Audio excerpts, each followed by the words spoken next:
Game publishers can just be the frickin' worst. Whether we're talking about the way they treat employees, to the way they'll go out of their way to compromise the creative integrity of a video game project, or the way they have zero regards for customers and what they look for in video games, focused more on getting them hooked to gambling-like mechanics or sort of the shady forms of monetization systems. And then there's the practice of giving up-and-coming studios hope by signing a deal with them only to cast them aside when they are no longer of use, before absorbing their staff and their IPs and just exploiting that whole situation to benefit themselves.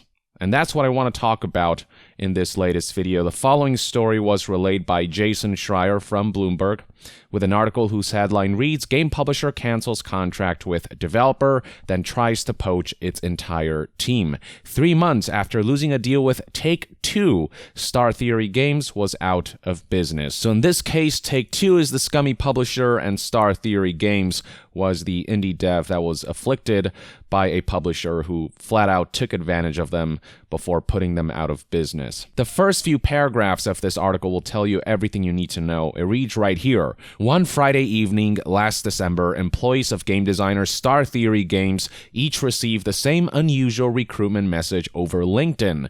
It struck them as bizarre for 2 reasons. One, it came from an executive producer at the publishing company funding their next video game. 2, it said the game in the works for the previous 2 years was being pulled from their studio. And I just want to say the fact that the indie studio found out about this unfortunate circumstance via LinkedIn shows just how little fucks Take-Two gave about this indie studio and its people. Here's a quote from the LinkedIn message that Michael Cook, an executive producer at Private Division, sent over to the folks at Star Theory Games. His statement reads, "This was an incredibly difficult decision for us to make." Oh, I'm sure it was. Fuck off. "But it became necessary when we felt business circumstances might compromise the development, execution, and integrity of the game.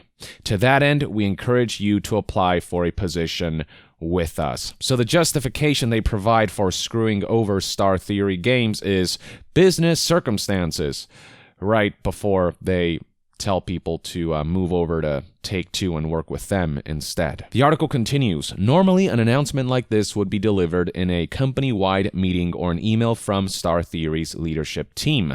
The contract with Take-Two was the studio's only source of revenue at the time.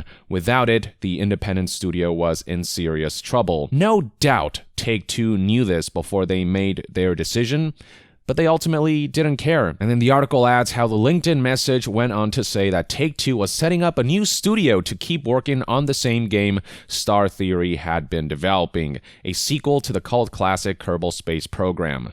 Take-Two was looking to hire all of Star Theory's development staff to make that happen. So this wasn't just a circumstance that sprung up. Take-Two meticulously planned this out to put Star Theory out of business so they could absorb their talent and the work that they have already done for the game. What Cook wrote was, "We are offering a compensation package that includes a cash sign-on bonus, an excellent salary, bonus eligibility, and other benefits. Just saying, hey, if you come work with us instead of Star Theory, you'll be compensated better, you'll just be treated better, you'll have these benefits. So come over to us. Don't worry about Star Theory, the company you used to work for.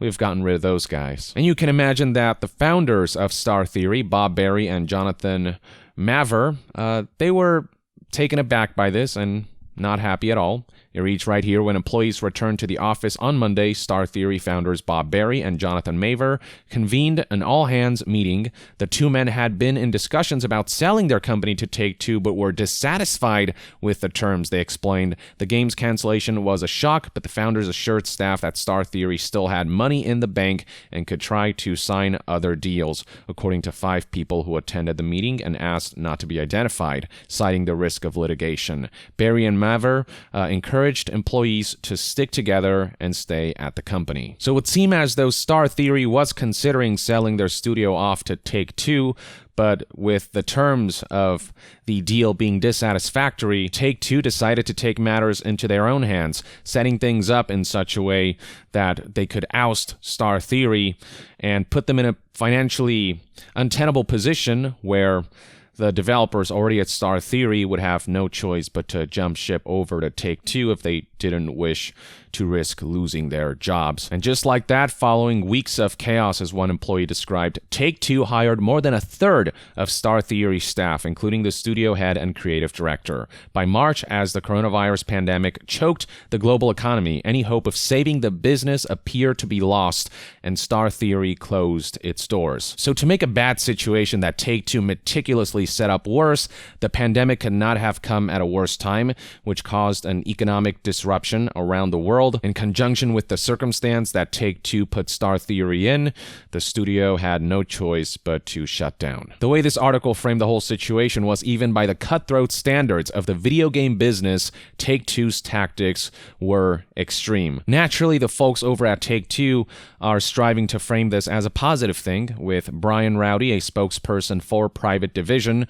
a subdivision of Take-Two, stating that they reached out to every member of the development team for an opportunity to join their new studio, Intercept Games, which is comprised of many members who have been poached from the now defunct Star Theory. Rowdy wrote, "More than half of the team is now at Intercept Games. In doing so, we're empowering our deeply passionate and talented team to focus on quality, and we're thrilled with the progress that they're making on the game." Really, empower, because it sounds to me like you went out of your way to annihilate an indie studio that trusted in you, exploiting their trust in you. All you did was some scummy business maneuvering that allowed you to straight up steal another indie studio and absorb them into your own company while shuttering the remaining husk that you turned Star Theory into. One of the developers for Star Theory, a senior engineer, talked about why he turned down the job offer from Take-Two, saying that, quote, "I was at a small studio where the work I did had a massive impact on our success. When I see myself at any large corporations, that is fundamentally not true." Yep, you're just a small cog in a big machine, and guess what? These corporate heads don't give a shit about the small cogs. The article then talks about Star Theory's history, a studio that was founded in 2008 in Bellevue, Washington, initially called Uber Entertainment before its name was changed to Star Theory. It was in 2017 that Star Theory began to work with Take-Two on this sequel to Kerbal Space Program, and things seem to be going well. It reads right here that development on Kerbal Space Program 2 was proceeding smoothly, and Take-Two's public enthusiasm for the title was rising. Everything just seemed to be going well. In fact, Take-Two even went out of their way to extend the development of this title by 6 months so that new content could be added. All seemed well, the article says, until December 6th when the project was pulled and the LinkedIn messages went out relaying the awful news. Among those who jumped ship were 3 of Star Theory's leaders: Jeremy Abels, the studio chief, Nate Simpson, the creative director, and Nate Robinson, the lead producer. And there were others who were torn on whether they should jump ship for job security or whether they should just stay and risk their livelihoods while maintaining their integrity and not abandoning their colleagues. And one employee talked about the confusion and fury that they felt and that they would never want to be put in that type of situation, that position. And this is a position that Take-Two intentionally put them in despite knowing the ramifications, with no regard to the livelihoods of these employees and the position that they would be put in. This is the kind of monstrous shit that the bigger fish like to pull on the smaller fish. The bigger fish will act like they're the smaller fish's friend, but when the going gets tough, they will just eat that fish and leave the skeleton behind. A dozen of Star Theory's 30 employees jumped ship, left for Take-Two's new studio that they formed specifically to replace Star Theory, while those who stuck around to save Star Theory, well, by January, they felt good about the remaining team sort of coming together and brainstorming ideas to present at GDC in mid-March and find a publisher there. But then the pandemic hit, the conference was canceled, and the studio eventually shut down, being unable to take their ideas and propose to publishers who, sensing an economic downturn, tightened their spending. And now those who did jump ship and sort of left their old comrades behind are working on Kerbal Space Program 2, are part of this big corporate entity. And while they do have the financial and employment security, they have this thing looming over them. The fact that the company that they're now working for were the very same ones who destroyed the company they were once a part of. Take-Two ultimately won with this business maneuvering. Just as planned, they left Star Theory in shambles while replacing them with Intercept and absorbing a significant portion of the former studio's staff. And Take-Two doesn't give a crap. Life moves on for them. And the sad part is this is nothing new. This is way too commonplace. Publishers exploiting the passion of smaller fish and goading them in with what sounds like a great deal before going out of their way to fuck them over and flat out absorb the meat of that studio and leaving the shell behind. It's happened time and again. Worth checking out is this article from news outlet Heavy that highlights all of the studios that were shut down and suffered under EA's umbrella. Some of these started out as in-house EA studios that then EA meddled too much with and then were forced to shut down when their endeavors weren't successful. Or these are studios that were acquired by EA, and after their acquisition, their quality of games began to suffer, and all of that eventually led to EA shutting them down. I'd also like to highlight this incident from September 2017 when Slightly Mad Studio CEO Ian Bell talked about how EA tried to destroy his studio when he had partnered up with them some time back. So here's the story that Ian Bell shared on that front in a live stream with Spot the Aussie. Bell said, "We'd made a game called Need for Speed Shift. We made a game called Shift 2, and EA came to me and said, 2 months into Shift 2, can we give you guys $1.5 million if you agree not to talk to any other publishers, to agree to do any other games or work on any other arrangements with any other publisher, and we'll give you $1.5 million and we'll sign Shift 3. So I said, okay, that sounds like a good deal. I took the $1.5 million. I paid the guys loads of bonuses, and 2 weeks before we were due to start Shift 3, they canceled with no warning. They said, we're not doing that anymore. They sent emails to 3, 4, 5 of our key people, and 2 of which actually left because we were in trouble. So similarly, EA was poaching this studio. We had nothing left. We were done. They literally destroyed our company. They tried to kill us. They tried to steal our technology as well. They tried to fuck us over. There's no other way to put it. That's what they try to do. They try to destroy us, and we have no love for EA in this company. So yes, I remortgaged our home, and I put cash on the line. I put it on the line. I paid the staff for 3 more months. We made some games and scraped by.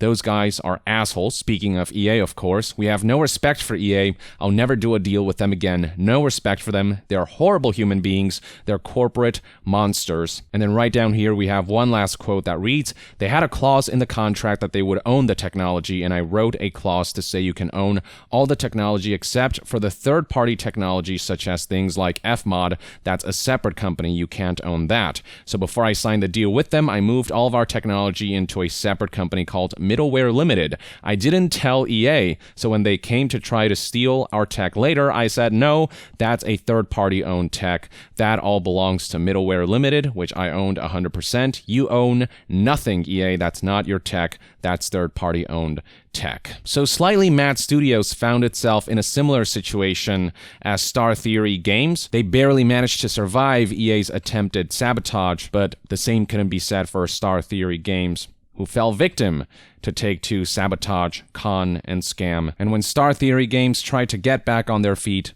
the pandemic hit at the worst time, and combined with the situation that Take-Two intentionally left them in, they just couldn't survive. Take-Two offered no restitution for Star Theory Games, gave them no means to survive, help them out in any way. So I guess the lesson here is fuck companies like Take-Two and EA who take advantage and abuse other people's passions, the passions of up-and-comers in the games industry, to steal. These publishers are fully aware of how badly an indie studio wants or needs the kind of financial and marketing support from a major game publisher, And so yeah, they'll make a seemingly good deal that is more akin to signing a deal with the devil. And that's not the case for every indie dev that signs up with a major publisher, but that is a risk that you're taking if, as an indie dev, you make some kind of deal with a company like Take-Two or EA. This kind of thing could happen, and it has happened. I know it might be easy to say, why do indie devs sign deals with these game publishers then?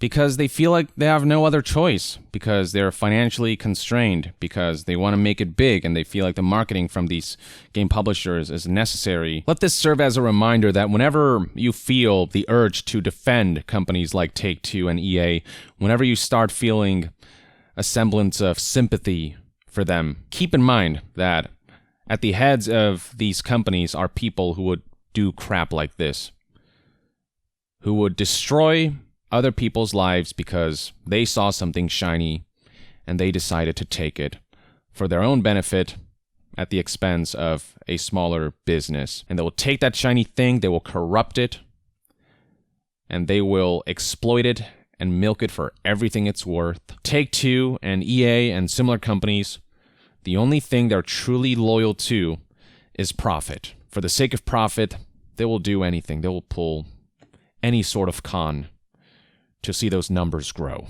So that's one man's take on this unfortunate situation. To make a long story short, fuck you, Take-Two. Let me know in the comments below what your thoughts and opinions are on all of this, and to be further updated on all things gaming news, reviews, and discussions, stay tuned right here on Young Yeah. I'll see you guys next time. Young out.